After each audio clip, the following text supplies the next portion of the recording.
Good evening, class. How's your day?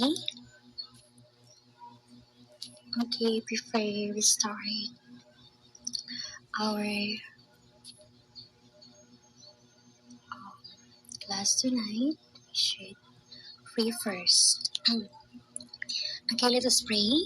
Heavenly Father, and your beloved Son, Jesus Christ, thank you for another life to enjoy, another day to learn a new set of things we will experience as we go through our lesson today. May let us be instrument to do good things. Help us be vigilant, honest, and kind to one another. Okay, let us attendance first. And before that, um, mamaya na lang siguro yung attendance class, no? Pagkatapos natin discuss our lesson. Okay, in this point, we go through our we have here, you should answer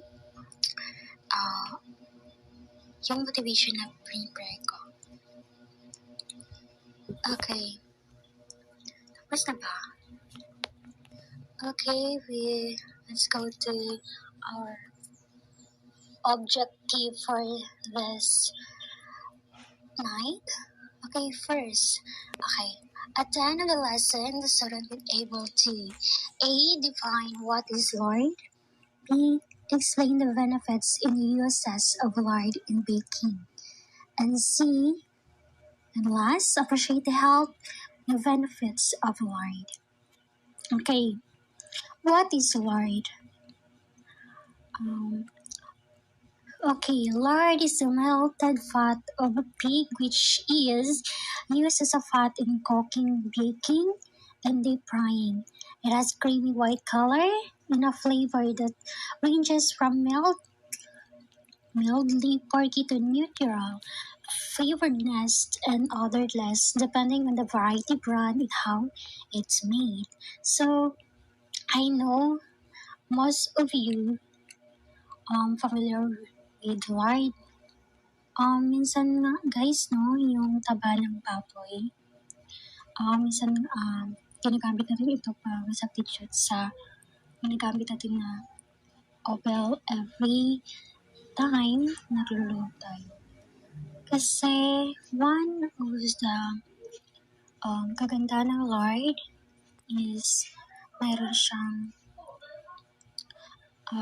magandang amoy, which is minsan ayun. And also, makakatipid tayo pag lard yung ginamit natin. And let's go through uses of lard.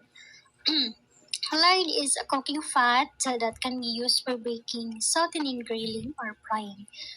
For any recipe that you don't want to have a lingering pork liver, be sure to use reindeer leaf lard or processed lard. Use lard and a cast iron skillet to deep fry chicken or fries. Okay, yung lard, minsan ginagamit natin ito sa pag-bake or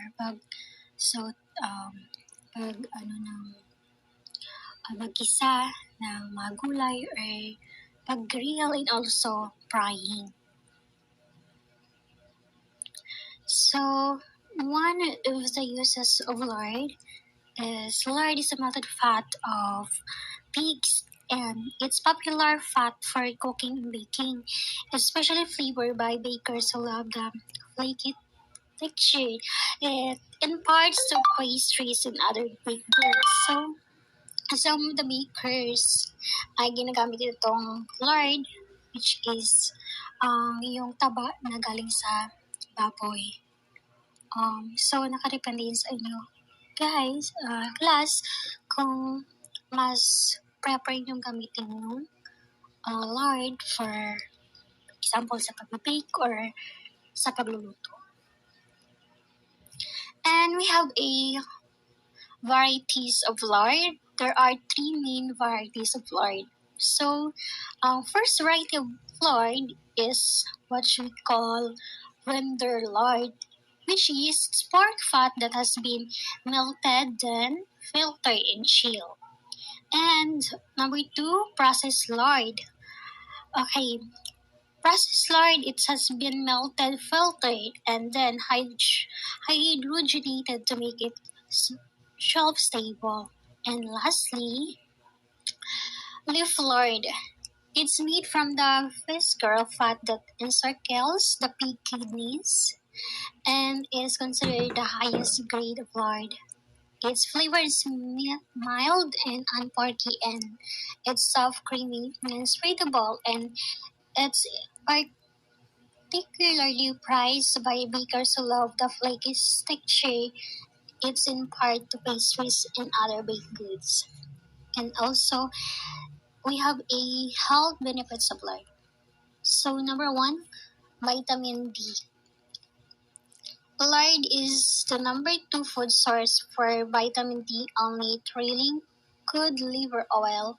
1 tablespoon actually contains 1,000 IUS. And also health stable. Pork lard, pork fat rather isn't this civilized by higher heat. This means it's much healthier and less of a cancer risk than other oils that smoke at high temperature. And also we have a natural. Because it's a natural food, it doesn't need additives and extra processing to work. And lastly, cholesterol.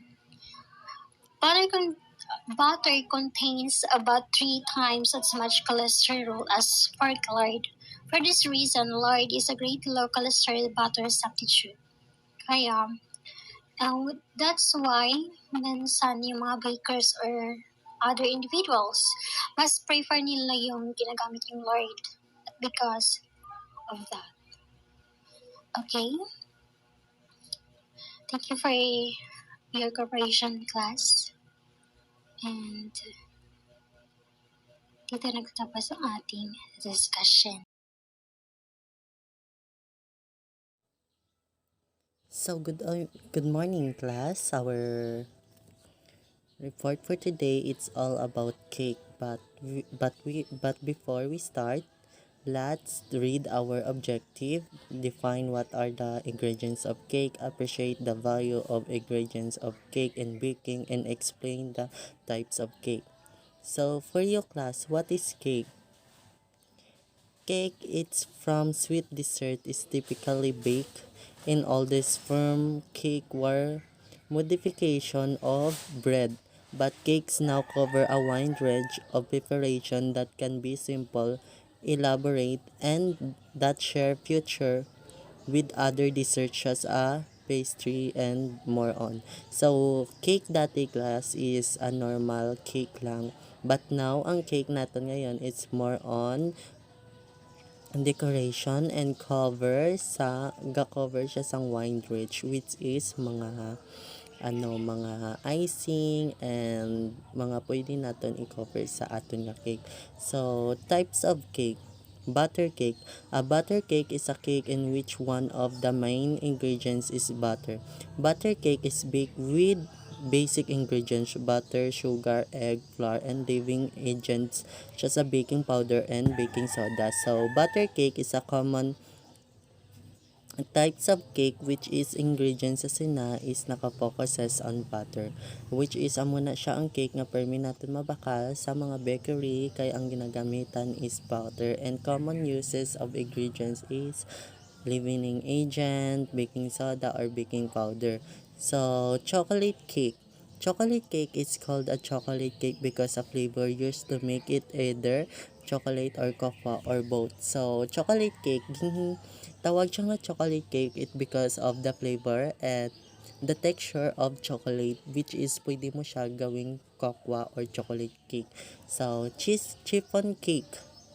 A chiffon cake is very light cake made with vegetable oil, egg, sugar, and baking powder, and flavoring being made with vegetable oil instead of traditional salt fat butter as a shortening and a bit to air into the butter. So, chiffon cake is a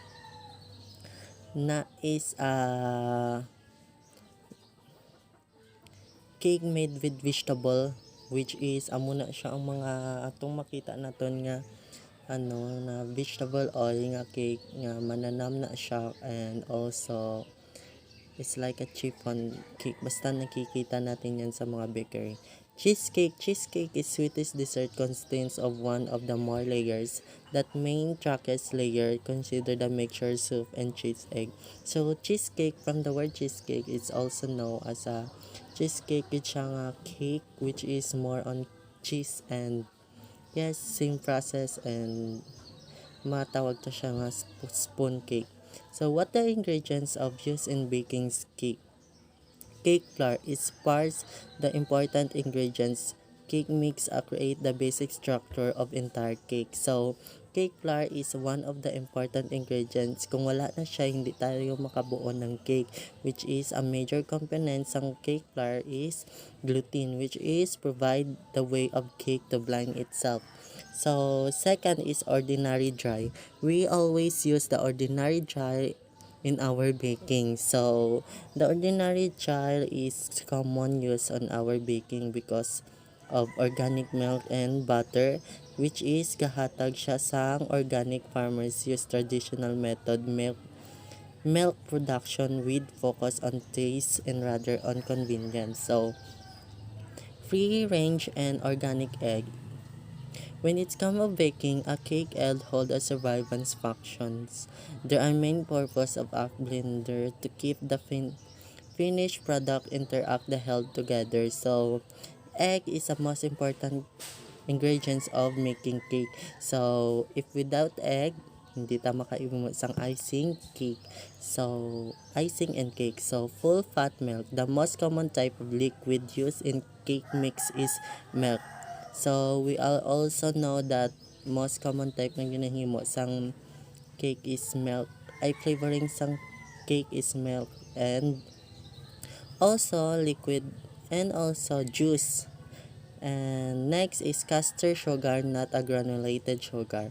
So ang pinagkaiba nila nga dalawa, ang castor sugar is smooth sugar na nga puti. Ang granulated sugar mo na siyang brown and may bukol-bukol, which is ang castor sugar is dali matunaw kaysa sa granulated sugar. Vanilla extract, not a essence. Vanilla is essential cake bake. It support balance give up. So bala naman natin ang vanilla is supporting balance, ga-balance siya sang flavorness and give the dip. How to bake cake? First, prepare baking pan. So, hindi naman ta makahimo sang cake kung wala sang baking pans, 'di ba? Allow ingredients to reach room temperature. So, balaan na naton, and preheat the oven before naton ibutang ang aton cake sa oven. Kailangan naton ni siya ma-preheat para pag sulod sang cake is init na, still together to dry. So kapag nakuha na naton ang cake, pabayaan muna naton siya sa gilid kag ipa-dry naton siya, and combine the butter and sugar. So amo naman niyang pag-process ang cake, i-combine ang butter kag sugar and add egg one at the time. So step 7 is alternate adding dry weight and ingredients. Check it for doneness and pure butter pans for baking. So amo ni siya mga processing sa paghimo sang cake, and that's all. Thank you.